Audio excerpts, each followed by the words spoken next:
Well, welcome everybody. It is 6:00 here in the mountains in Colorado. Hope wherever you are, you're having an awesome night.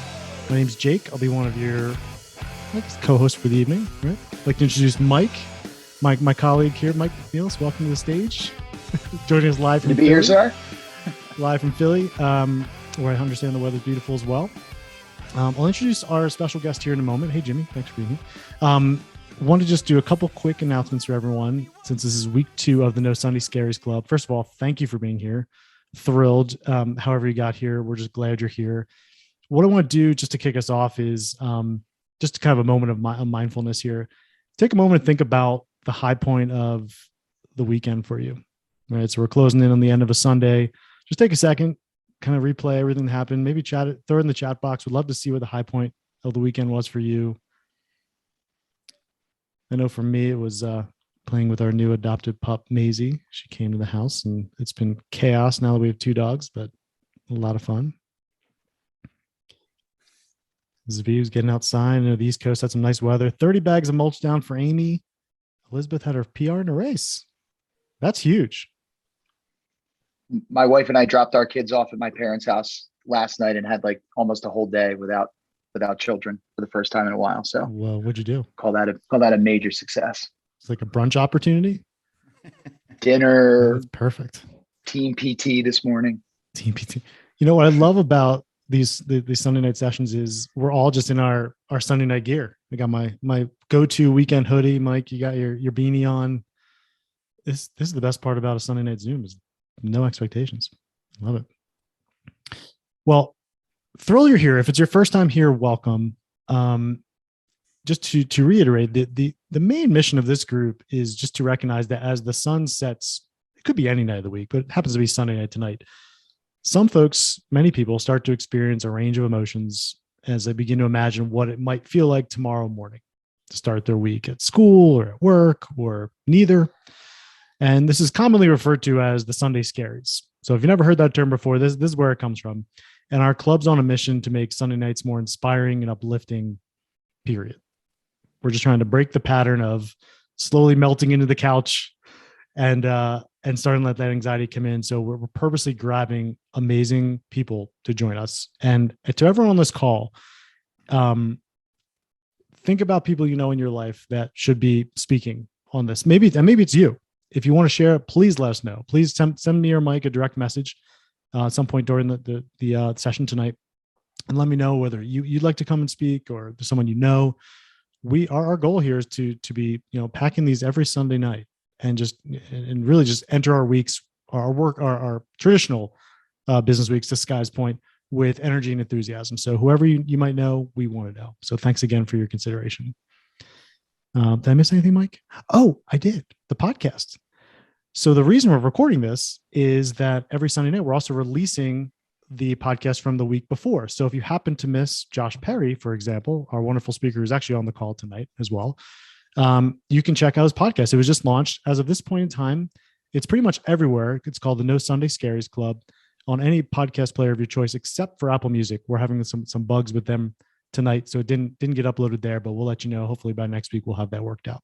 But so if you missed last week, you can grab it there, and if for some reason you have to cut out early tonight, you can catch the rest of Jimmy's conversation next Sunday night on Spotify, for example. So with that said, it's my pleasure to introduce you to someone. I'm really grateful that we just happened to cross paths at a conference in San Diego a few years ago. And what struck me about Jimmy is, well, first of all, how kind he is, how humble he is. But most of all, how passionate he is about helping people deal with some anxieties and fears and really be prepared to take on life as they define it. And so Jimmy, welcome. First of all, thank you so much for being here. We appreciate it. Yeah, thanks for having me. Really appreciate you guys. I think you tell us where you want to start, but I would love to maybe just give us a background on the beginning. Where are you from and what were the conversations like growing up? Because you've achieved some amazing things in life. I'm just curious, maybe let's start at the beginning and we can work to the present day. Yeah. So I'm from a small town in Idaho, kind of what I would consider north central Idaho. It's a town not known for producing a lot of pro athletes. By the time I came through, there wasn't any of them. So I was kind of a trailblazer in that respect, and grew up in a lower middle class household. Parents, my dad was a middle school and elementary school principal. My mom worked at an insurance agency. And so I'm the youngest of five. Like I said, from a lower middle class household that was filled with a lot of love. And, one of the things, Mike, you were talking about some of the stories in the book earlier. One of the big stories in my book is that support that I had from my parents, that idea that no matter what I did, my parents were going to love me and support me. I didn't feel any pressure to be successful or achieve any certain thing, or to go out in the world and become somebody to try to earn my parents' love. And because I felt that from a very young age, I was free to go shoot for the stars. And that's really what I did. A big part of my story is that when I was 10 years old in the 5th grade, I set a goal. I literally wrote it down. I still have the piece of paper that it was written on. I set a goal that my dream, my goal in life was to play pro football, to play in the NFL. 13 years later, when I was 23, I was able to achieve that goal. I signed a free agent contract with the San Francisco 49ers. The years in between that are where a lot of my story really lies. And it was that journey from, that kid coming from a small town that was undersized, not incredibly athletic. I still have people come up to me today and they find out that I played in the NFL, and their first thing they say is, "You don't look big enough to be an NFL football player." And I'm like, well, compared to who, right? I mean, compared to a 300-pound offensive lineman, you're right. But people have their perception of what a pro athlete or a world-class level athlete looks like. And when they see me in person, maybe I don't fit that perception or fit what their description of that would be. But because I knew that, right? Because I knew that, everything that I was going to do, if I was going to accomplish this goal, was going to be a long shot. I went all in at a really early age and did everything I could do, everything I knew of, everything I could think of, to try to craft myself into the type of person, player, athlete, and individual that could achieve that dream. And that's really kind of the meat of my story. That's where this program, Be a Pro, that I've taken into corporations and with my coaching, individual private coaching, most of the lessons that I teach and the things that I try to impart to others come from that journey, from the 10-year-old kid to the 23-year-old that signed that first NFL contract. And then I was able to put together a 6-year NFL career, got really fortunate and won a Super Bowl with the Patriots back in 2001, kind of the beginning of the Brady Belichick dynasty. And like I said, was really fortunate to put together a 6-year NFL career. And then in the years since, was able to move into the speaking, coaching, and training industry and build a business around my experience and all those lessons and everything that I learned from the beginning of my journey up until this point. And so it's really been a crazy ride, and I've met some amazing people, you guys included. And that's a big part of my story as well. I'm a firm believer that no one succeeds alone. This idea of anybody being self-made, or people say, I did it all by myself and nobody helped me. I call BS on that. We all need somebody to help us, support us, encourage us, go to bat for us, give us opportunities, maybe when we don't deserve them, or open doors for us that would otherwise be closed. And that's a huge part of my story. And that's a big reason why I do what I do, because if somebody needs someone to coach, encourage, train, help, support, I like to be in that position. And so that's where we're at today. That's what brought us here today. And, I love this. Josh was amazing last week. And so I'm really excited about tonight. Well, and Mike, isn't it interesting that both of your stories, both you, Jimmy, and Josh, had a situation where you had big dreams, and dreams that sometimes parents may not automatically be accepting of or supportive of, but you both had parents that were blindly like, I will, whatever you want, Jimmy, whatever you want, Josh, go and do it. And look at the levels to which you've risen. That's pretty amazing. Yeah.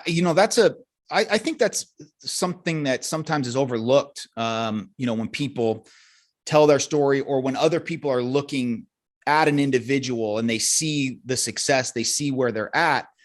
And sometimes we don't maybe give enough credit to, again, those people along the way. And, for me, it really came down to the idea that I didn't feel any pressure that if I went out and tried to make it to the NFL and failed, that I had a dad back at home that was going to say, well, I was stupid. Should have, I could have told you probably wouldn't make it there. My parents were all in from day one.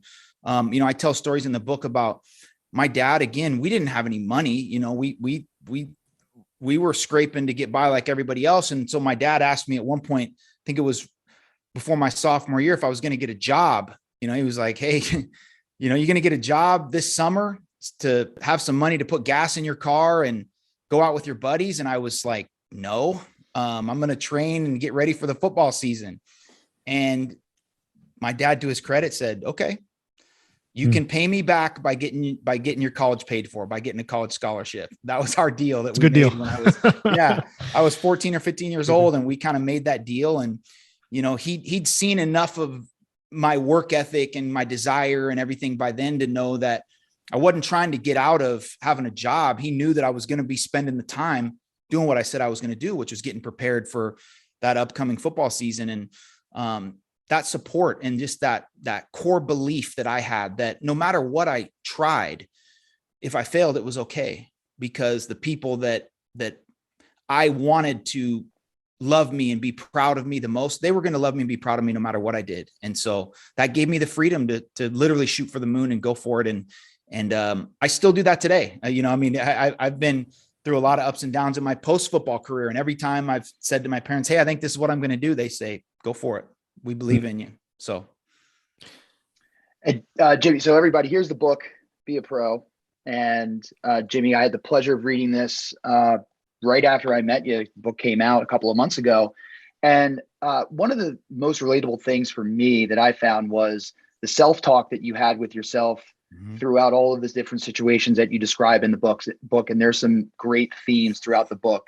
And you were able to take what people were giving you information-wise or feedback-wise and internalize that, and then use it to prepare and better yourself and push yourself even further. So I was wondering, just kind of like launch into that, if you could share the story about the horse. Yeah. True story. It's funny. Told this story a lot over the course of my life. And a lot of times people will come up to me after a conference or somewhere where I speak, and they'll say, did that really happen? It's almost like an urban legend or something. And one of the things I say in the book is, on my way out to that ranch where I did that horse race, I literally looked at one of my teammates who was with me, and I said, only in Montana could a guy get himself into something like this, right? Where you're going to race a horse. But yeah, the story, the quick version of it, I had just come back. So it was going into my junior year of college, and I just come back from the Big Sky Conference track and field championship. So one of the things I did in the spring was run track. I always ran track in high school and in college, just because I love to compete, but also it was an opportunity to work on my speed. I was always trying to be as fast as I could possibly be to be a better football player. And so I just come back from the Big Sky Championships, and I was down at this local watering hole, we'll call it, in Missoula, Montana, and was talking to one of the owners, and a guy sitting at the bar overheard the conversation. And he said, he kind of butted in at one point. He said, so you're a runner? And I said, yeah, I run track for the Grizz. And he says, he's a couple drinks in, and he says, I bet you think you're pretty fast, huh? And I said, yeah, I could beat you, if that's what you're asking. And he said, well, that may be, but I know somebody who can smoke you. And I said, who's that? And he said, my horse. Everybody within earshot kind of burst out laughing. I didn't know if he was serious. And I said, your horse? What do you mean? He said, yeah, I got a horse out at my ranch that I guarantee could beat you in a 50-yard race. And so we went back and forth. I ended up negotiating it down to 40 yards, because anybody that knows, football, the 40-yard dash is kind of the standard measurement for football players. And I was very well trained in the 40. I knew that race very well, and I was confident that I could run a fast 40. And so he bet me $500 that his horse could beat me. I was a broke college kid. I literally maybe had $1 in my pocket. I didn't have $500 to put up, but I was confident enough that I could win. And so I took the bet. And the next day we drove out to his ranch, which was about 20 minutes outside of Missoula, Montana. And I show up there and he's got a 2x4 for the starting line and a sprinkler head 40 some odd yards down the pasture. And so I start warming up and stretching and getting ready to go. And he trots out on the horse. We line up and one of my teammates does the old on your marks, get set, go. And we took off and I just had one of those perfect races for me. It felt great right from the start. Never saw the horse in my peripheral. I won the race and got out of there with a $500 in cash and went back to my apartment in Missoula. And the way that you describe it in the book, spoke to me in terms of preparation, because it wasn't necessarily about you getting faster as a runner. You actually changed the game. And instead of doing a 50-yard dash like the gentleman proposed, you moved it back to 40 because you knew that a horse would start slow and you could get off the line. And that was a distance that you knew. So you set up the playing field for yourself. You prepared yourself for a situation that you were familiar with. 100%. Look, to me, preparation is one of the key drivers to success in anything. And I think it leads perfectly into what we're talking about here with Sunday Scaries.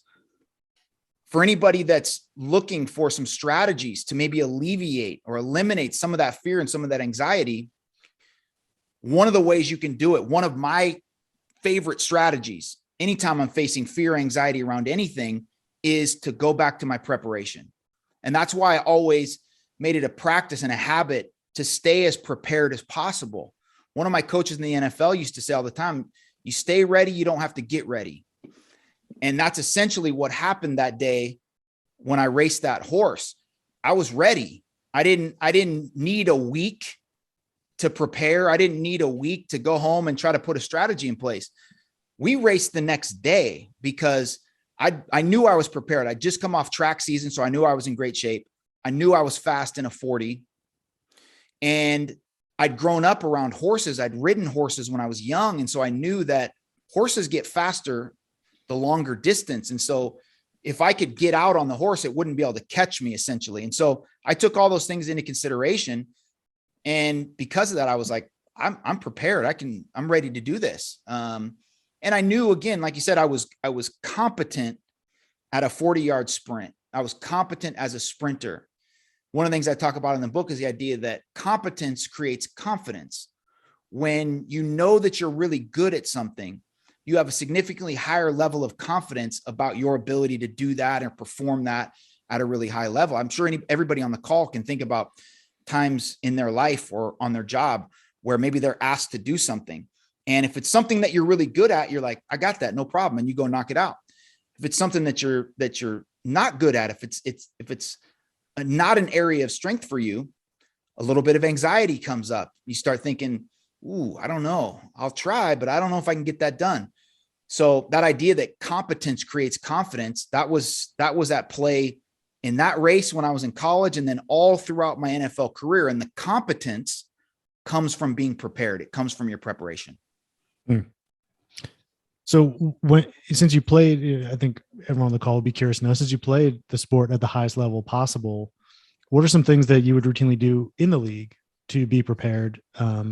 You had about a week to get ready for different games this and that, but just curious what you learned from the locker room from those who were playing maybe even at a higher level than you.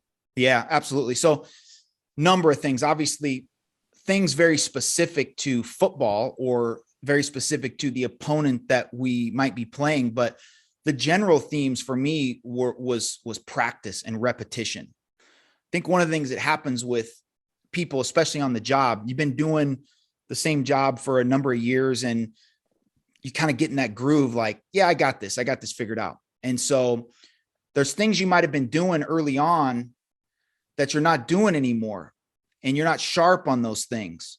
Right. And so pro athletes are sticklers for the fundamentals and the basics. I read in a book years ago that Michael Jordan started every practice and every workout with 10 or 20 chest passes, which is the most basic pass in basketball. It's the first thing. If when you take your son or your daughter to their first basketball practice when they're 6 or 7 years old, when they're going to start playing youth sports, one of the first things that coach is going to teach them is the chest pass. It's the most basic fundamental pass of basketball. Michael Jordan, the greatest basketball player who ever lived, started every practice and every workout with the chest pass, right? Repetition on the basics. And so I started every practice with 50 catches, right? I was a wide receiver. My job was to catch the football. I started every practice with 50 catches, just making sure, getting my hands warmed up and repping that so that it became unconscious. Other forms of preparation, obviously film study, right? Being able to identify what the opponent was trying to do, know what my counters to those things would be, know what my assignments were, always having my body in tip-top shape. Everything that I ate, drank, put in my body needed to be for the purpose of helping me be the most prepared I could be on Sunday. It's funny, we talk about Sunday Scaries here. For 6 years in the NFL, I had Sunday Scaries every Sunday morning, not Sunday night when getting ready for a game. One of the things that surprises people when I tell this story, when I was in high school and into college, and for my first couple of years in the pros, I threw up, like physically vomited before every game. The level of anxiety and fear about what I was about to do pushed me to a point of having to vomit. And people say all the time, oh, if you're going to compete or play at the highest level, you can't be scared, no fear. And I just think that's ridiculous. The idea of no fear or no anxiety or not being scared. That was always the way I knew that I was ready. When I was fearful and when I had that anxiety before a game, I'd go and throw up in the toilet, throw up, and then come back out in the locker room and look in the mirror and tuck my jersey and everything back in and say, you're ready. Because if I wasn't fearful, there wasn't a little bit of anxiety about what I was about to do, then I wasn't taking it seriously enough. And so that fear for me was kind of the signal, like, okay, you're ready. And then the next thought in my head was, and you're prepared. So nothing to be afraid of, to be afraid of. I might be nervous. I might have some anxiety, but I know I'm prepared to go do my job to the best of my ability. So at that point, it became fun. That's when the fun started.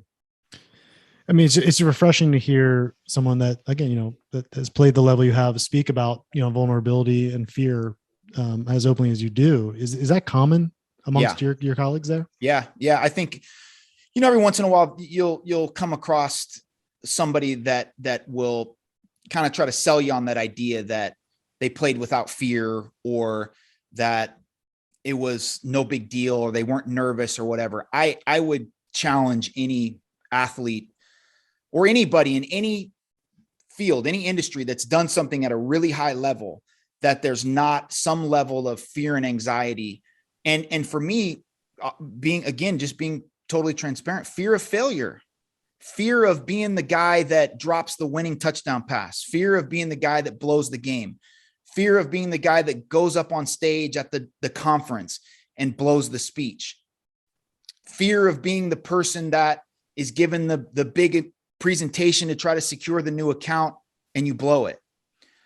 But again, that fear, the fear of potentially failing, is the fuel for your preparation. That's the thing that would have me catching 50 balls before practice, staying and catching another 50 or 100 after practice, watching a couple extra hours of film to try to do everything I could to eliminate the possibility of failing to any degree that I could. And so, people talk about that. You use your fuel, use your fear as your fuel. I think if you're trying to do that on game day, it's too late. The time when you use the fear as fuel is the days leading up. That's when there's something you can still do about it, right? That's when you can still, I remember, I'm a huge boxing fan and always loved watching Floyd Mayweather fight. Floyd was one of the best, retired at 50-0. And I remember seeing him in an interview talking about, a guy said, man, I was in the locker room before your last fight and you were kind of taking a nap on the couch and just listening to music and just kind of chilling. Didn't seem like you were worried about it at all. And Floyd said, well, I'm definitely nervous. There's some anxiety and whatever. But he said, at that point, it's going to be what it's going to be. I'm prepared to the best of my ability. All I can do at that point is go out and perform. So, that tells me that the time to use the fear as fuel is when you still have the opportunity to do something about it, right? Which is those days, weeks leading up. And that's where the preparation comes in. I'm glad you bring this up, Jimmy, because I've actually heard this since we've been doing this a couple of weeks now. Some people are bringing up, well, the Sunday Scaries are for people that aren't happy with what they're doing or what they're about to do. And I think you just nailed it. It's actually very different because that never sat well with me. It's actually, that can be true for some people. They're looking for actually a big change. But I think to your point, it could actually be because they care so much. They have such a huge goal around what they want to do that they are afraid to fail, but and they're still going to take action to achieve it. So I just want to call that out. It's not just about, this is not what this group is about. Is not just, a woe is me conversation. This is we care a lot. We're nervous because we care a lot. We have a lot of people counting on us and we want to nail it. So thanks for bringing that up. That's a huge point. I still feel that way, Jake. Like every time I get hired to go do a seminar or even sometimes before a coaching call with particular clients that I'm really invested in their outcomes or somebody's paid me a lot of money to come speak at their event and I want to perform. I want to deliver value. I still get that fear, that anxiety. And again, I love that because that lets me know like, okay, this gets my juices going, right? Yeah. This is what I love to do. It matters to me. So I have those pregame jitters, that anxiety, that nervousness. And because I know I'm going to feel that, I spend every day in some form or fashion preparing for what I do in some way, whether that's rehearsing a little part of a speech or, curating new ideas, new ways to present certain things and information, knowing that I'm going to have that fear, knowing that I'm going to have those Sunday scaries. That's what fuels me to prepare every day. And kind of going back to that, if you stay ready, you don't have to get ready. Yeah. But before, Mike, maybe you'll read Russell's question that's in the chat there next, but I want to call out for those who are interested. First of all, our goal tonight is to help Jimmy become one of the Amazon bestsellers. So he's, I think, just like 20 Kindle orders away from that. And it costs 99 cents, guys. So there's a link in the chat. If we can help Jimmy get 20 more tonight, he'll be the bestseller. Mike's got the hard copy too. You can grab that as well. But also for those who are interested in actually a free copy of the book and a free 30-minute session with Jimmy, just type in the words "be a pro" into the chat box, and we're going to select one by the end of the call here tonight. And Jimmy will do a private session with you also. Mike, you want to ask the question that was chatted in there? Yeah, thanks, Russell. So Jimmy, what is the most important lesson your parents taught you and you hear them telling it to you today? Very good. So I remember I was, I could probably all of my grade school years, I was routinely in the principal's office, routinely getting sent out into the hall for talking, chatting, not raising my hand before speaking, wandering around to some of my friends' desks. And so my mom frequently would have to come up to the school. And I remember on one of the car rides home one time, I was upset, because the teacher had said some things to me about basically insinuating that I was a bad kid. Right. And my mom basically said to me, you're not a bad kid. You just need to learn how to channel your energy into productive or positive things, or however she said that, to me as an 8 or 9 year old. And I never forgot that.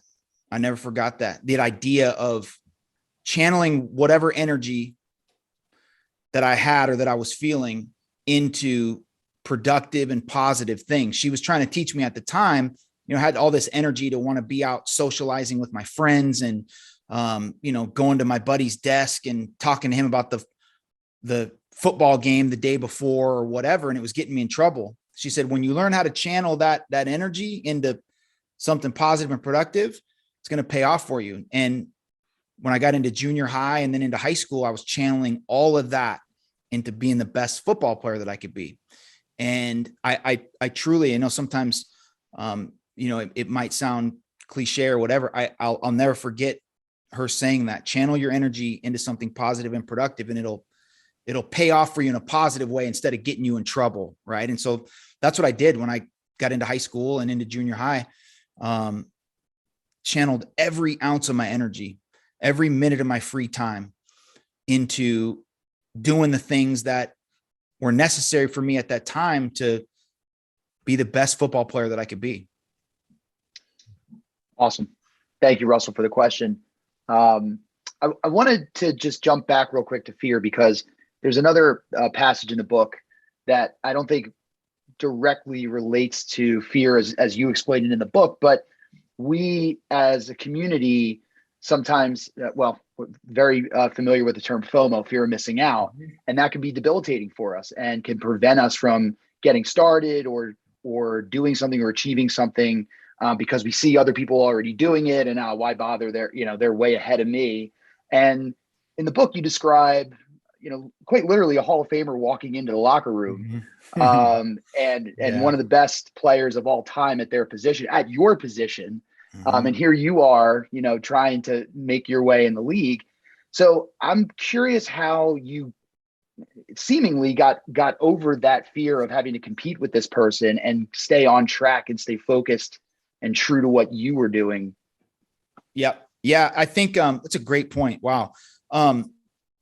So that story quickly, my dad grew up in the Bay Area. And so I grew up watching 49er games from the time when I was a very young child, first started watching football through my college days. And so I was a 49er fan when Terrell Owens, who's the receiver that you're talking about, was drafted by the Niners, and when he became a superstar with the Niners. And so when I signed with them after the draft, that was one of the first things that crossed my mind was like, I'm about to be teammates with Terrell Owens. And so I'd kind of envisioned this moment when I would meet him for the first time. I didn't know when or where that would be. And it ended up being that very first night that we were there. I was sitting in my locker and he came walking in, and he was just a few feet from me. And he started changing, he took off his shirt and everything. He was going to put on his workout gear. And I remember looking over at him and just, I was just like, I mean, the dude is 6'3", 225. He's what an athlete. Yeah. He's what everyone thinks a world-class athlete would look like. He's every bit the part.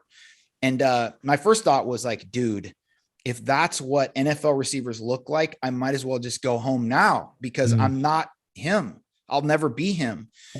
My second thought was, I can't compete with this guy, and it'd be stupid for me to even try.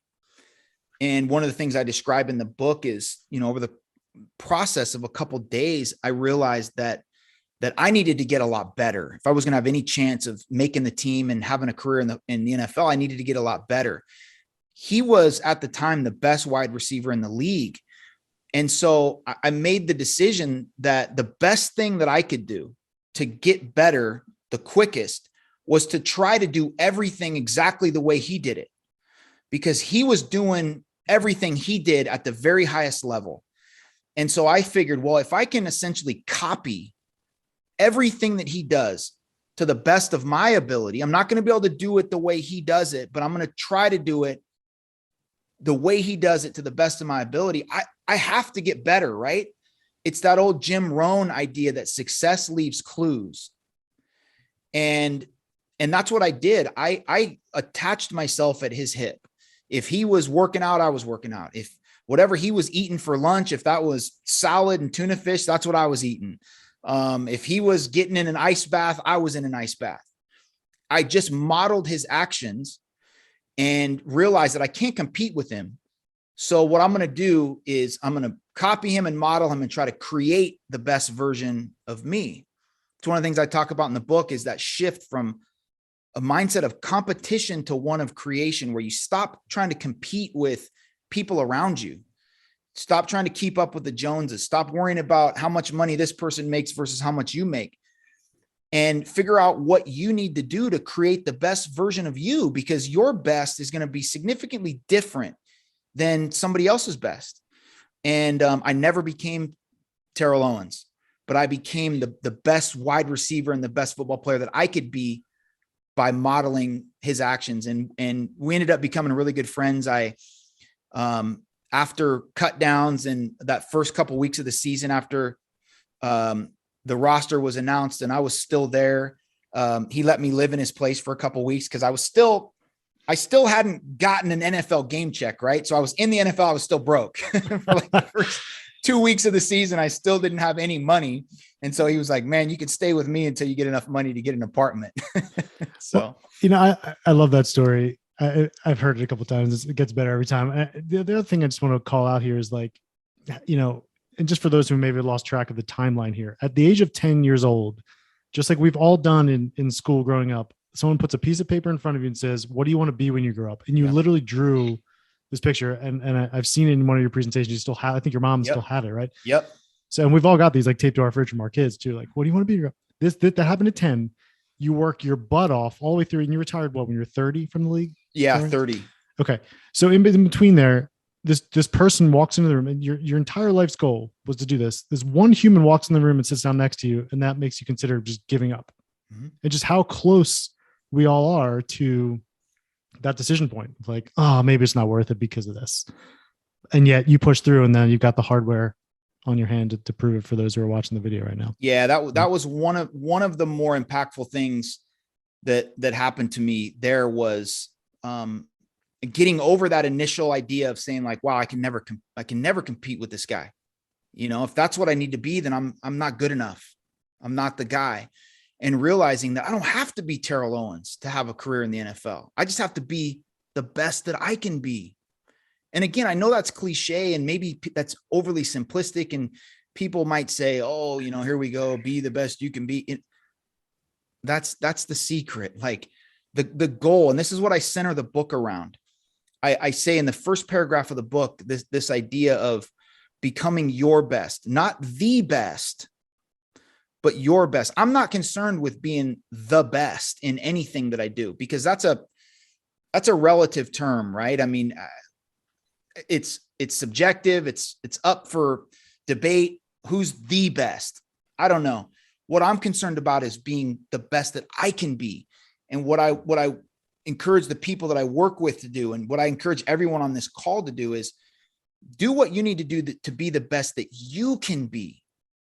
Not the best in your industry, not the best in your company, not the best parent or the best husband or wife, because that's always going to be subjective. But you may become the best in your industry in the process of becoming your best. If that happens, wonderful. Terrell Owens, on his mission to be the best he could be, he became the best.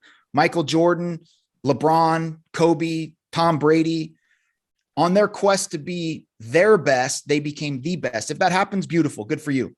But I don't think that should be the standard. The focus is on how great can you be for you? And bringing it full circle. That was my key takeaway, not until years later, but my key takeaway from that moment, that first interaction with Terrell and the subsequent actions that I took. I realized kind of figured that out at that point, that the goal is to try to be the best I can be, regardless of who I have to compete with. Yeah. Well, I know we only have a couple minutes left, and before we announce the raffle winner, we've referenced the book a lot. Can you describe just a little bit about what the Be a Pro model actually is, and how it helps people to achieve? Yeah, absolutely. So Be a Pro started back in those 49er days. My receiver coach, a guy named George Stewart, was the first guy that ever heard use that phrase. And he said it to me on the first day of practice after I thought I'd blown it, right? I thought I had a horrible session in that practice, which you guys will read about in the book. It's funny to look back on, but I thought maybe I'd blown it, right? I was like, they might cut me tonight after practice. And he came up to me and he said, look, man, you're not in the amateurs anymore. We thought you were a good player in college, and that's why we signed you to a contract, but you're not in college anymore. You're not an amateur. You're in the NFL. This is the pros. This is pro football. You need to learn how to be a pro. And as soon as he said it, I'd never heard it. As soon as he said it, I was like, I got it. I know exactly what you mean. I need to be better. And so this program originates from that conversation and all the subsequent learnings from that, I was able to take PRO and turn it into an acronym for prepared, which we've talked about a lot on here. The R stands for reliable, right? To be somebody who's trustworthy, somebody who trusts themselves and someone that others can trust to show up and be their very best. And the O is for obsession, which I think obsession kind of gets a bad rap. A lot of people have that word phrased in a derogatory context. You ask anyone who is operating at the highest level of their industries or at the top end of their own abilities, right? They're maxing out for themselves. They're going to tell you that at some point they developed an obsession around what it is that they're doing or some aspect of what they're doing or something that they're passionate about. They found something that they were truly obsessed about and they continued to explore it and continued to push on that. And that's what's led them to the level that they're at or the level that they've achieved. And so that's the program, Be a Pro, prepared, reliable, and obsessed. Well, my biggest takeaway too, and Mike, I'm curious what your biggest one is, but like for me tonight is like to lean into the discomfort of the Sunday evening or whatever it is, or the Sunday morning, Jimmy, to your point, before game day, whatever it is for you, listener, lean into it and know it's there for a reason. And either that's a reason, maybe have you change what is actually going to happen on Monday morning, or to recognize it's that important and you're that committed that it's actually just fear speaking to you, but you are ready to go. So thanks for that, Jimmy. I appreciate it. Mike, what was your takeaway? I mean, I go back to the TO story and, following what he did. And I think we all get kind of caught up in, we have to do things differently from one another to be different. And Jimmy, you made a great point that because we are all different, our outcomes will be different, even if we do the same thing. So we don't have to get stuck in reinventing the wheel and being more creative than the person before us. We just need to follow the people that are doing things at a very, very high level, and the outcome for us will be our own. Thought that was great. Yeah, thank you. All right, well, guys, so check it out. The winner of our book, and Jimmy, let me know if we can actually get a signed copy. Maybe we could work this out for Jessica Beebe down in Naples. Jessica, autographed copy. I'll connect with you after the call here. And for the one-on-one session, Jimmy, you better be prepared for this. Elizabeth Marks in New York City, it's coming your way. So Jimmy, thanks for that. And by the way, you can learn more about Jimmy. Just head over to jimmyfarris.com. Jimmy, thank you so much. It's always great to hear your perspective on everything and your story, and be really interested to see what happens next for you. It's really awesome. I appreciate it. Thanks so much for having me, guys. Yeah, thank you, Jimmy. Yeah, thanks so much, everyone, for being here. We really appreciate it, and we'll see you again the coming weekend. Have a great week, guys.